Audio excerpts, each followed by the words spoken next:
আসসালামু আলাইকুম। নবনিযুক্ত সেনাপ্রধানকে র্যাঙ্ক বেস পরিধান করিয়ে দায়িত্ব বুঝিয়ে দেওয়া হলো জেনারেল ওয়াকারুজ্জামানকে। বাংলাদেশ সেনাবাহিনীর 18তম সেনাপ্রধান হিসেবে তিনি দায়িত্ব গ্রহণ করলেন। বাংলাদেশ সেনাবাহিনীর প্রধান হিসেবে দায়িত্ব বুঝে নিয়েছেন জেনারেল ওয়াকারুজ্জামান।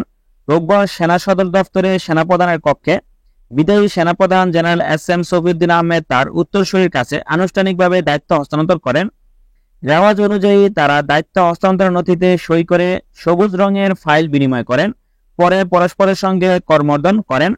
এরপর জেনারেল এস.এম. শফিউদ্দিন আহমেদের আমন্ত্রণে জেনারেল ওয়াকারুজ্জামান সেনাবাহিনীর প্রধানের চেয়ারে বসেন এবং এর মধ্য দিয়ে দায়িত্ব হস্তান্তরের আনুষ্ঠানিকতা সারা হয়। আন্তঃবাহিনী জনসংযোগ পরিদপ্তর জানায়, দায়িত্ব গ্রহণের পর গণভবনে যান ওয়াকারুজ্জামান।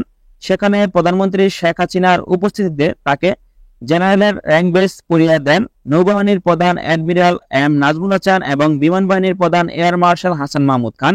পরে বঙ্গভবনে গিয়ে রাষ্ট্রপতি মোহাম্মদ শাহাবুদ্দিনের সঙ্গে সৌজন্য সাক্ষাৎ করে জেনারেল ওয়াকারুজ্জামান। এ সময় রাষ্ট্রপতি নবনিযুক্ত সেনাবাহিনীর প্রধানকে অভিনন্দন জানান এবং তার সাথে সাক্ষাৎ করার জন্য ধন্যবাদ জানান। লেফটেন্যান্ট জেনারেল ওয়াকারুজ্জামানকে জেনারেল পদে পদোন্নতি দিয়ে 3 বছরের জন্য বাংলাদেশ সেনাবাহিনীর প্রধান করার আদেশ করা হয় গত 11 জুন। General SM. শফিউদ্দিন আহমেদের বিদায়ের দিন থেকে তা কার্যকর হলো। নবনিযুক্ত সেনাবাহিনীর প্রধান জেনারেল ওয়াকারুজ্জামান 1985 সালের 20 ডিসেম্বর ইস্ট বেঙ্গল রেজিমেন্টের সদস্য হিসাবে 13তম দীর্ঘমেয়াদী কোর্সের সাথে বাংলাদেশ সেনাবাহিনীতে কমিশন লাভ করেন। এর আগে বিদায়ী সেনাবাহিনী প্রধান এস.এম. শফিউদ্দিন আহমেদ শিখা অনিবার্ণে পুষ্প অর্পণের মাধ্যমে শ্রদ্ধা নিবেদন করেন। এছাড়াও তিনি সেখানে রক্ষিত পরিদর্শন বইতে স্বাক্ষর করেন। পরে বাংলাদেশ সেনাবাহিনীর একটি চোখ দল বিদায়ী সেনাবাহিনী প্রধানকে সেনাপুঞ্জে গার্ড অফ অনার প্রদান করে এবং তিনি সেখানে একটি গাছের চারা রোপণ করেন। এছাড়াও তিনি নৌবাহিনী প্রধান অ্যাডমিরাল এম নাজমুল হাসান ও বিমান বাহিনীর প্রধান এয়ার মার্শাল হাসান মাহমুদ খানের সাথে বিদায়ী সাক্ষাৎ করেন। সাক্ষাৎকালে তারা পারস্পরিক কৌশল বিনিময় করেন। এই সময় সেনাবাহিনীর প্রধান তার দায়িত্ব পালনকালীন সহযোগিতার জন্য নৌবাহিনীর প্রধান ও বিমান বাহিনীর প্রধানকে ধন্যবাদ জ্ঞাপন করেন।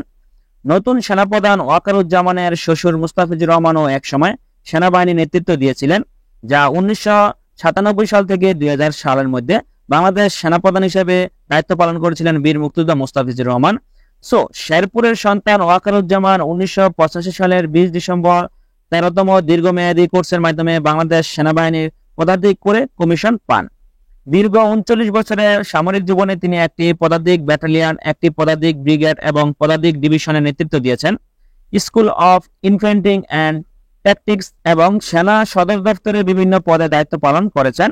চলতি বছরের শুরুতে সশস্ত্র বাহিনী বিভাগের প্রিন্সিপাল স্টাফ অফিসারের দায়িত্ব থেকে চিফ অফ জেনারেল স্টাফ করা হয় ওয়াকারুজ্জামানকে। তার আগে 2020 সালে নভেম্বরে মেজর জেনারেল থেকে পদোন্নতি পেয়ে লেফটেন্যান্ট জেনারেল হন ওয়াকারুজ্জামান। তখনই তাকে সেনা সদর দপ্তরে সামরিক সচিবের দায়িত্ব থেকে পিএসও করা হয়। ওয়াকারুজ্জামান সেনা সদর দপ্তরের সামরিক সচিবের দায়িত্ব পান 2017 সালের ফেব্রুয়ারিতে।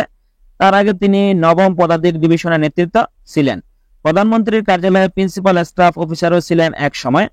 আঙ্গোলা ও লাইবেরিয়ান জাতিসংঘ শান্তি মিশনে সিনিয়র অপারেশন অফিসার হিসেবেও দায়িত্ব পালন করেন এই সেনা কর্মকর্তা। সেনাবাহিনীর ইস্ট বেঙ্গল রেজিমেন্ট কমিশন পাওয়া ওয়াকারুজ্জামান মিরপুরের defence services command and staff college এবং যুক্তরাজ্যের joint services command and staff college থেকে গ্রাজুয়েশন করেন। পরে জাতীয় বিশ্ববিদ্যালয় থেকে মাস্টার্স অফ ডিফেন্স স্টাডিজ এবং যুক্তরাষ্ট্রের কিংস কলেজ থেকে masters of arts in defence studies degree পান। 2009 সালে ইস্ট বেঙ্গল রেজিমেন্টের অধিনায়ক থাকাকালে বিডিআর বিদ্রোহ দমনে তার ভূমিকা প্রশংসনীয় হয়। 2014, 2015, 2016 সালে টানা 3 বছর বিজয় দিবস প্যারেডের প্যারেড কমান্ডার দায়িত্ব পালন করেন তিনি। সেনাগৌরব পদক পান। এছাড়া সেনাবাহিনীতে কৃতিত্বপূর্ণ ভূমিকার জন্য পান অসামান্য সেবা পদক।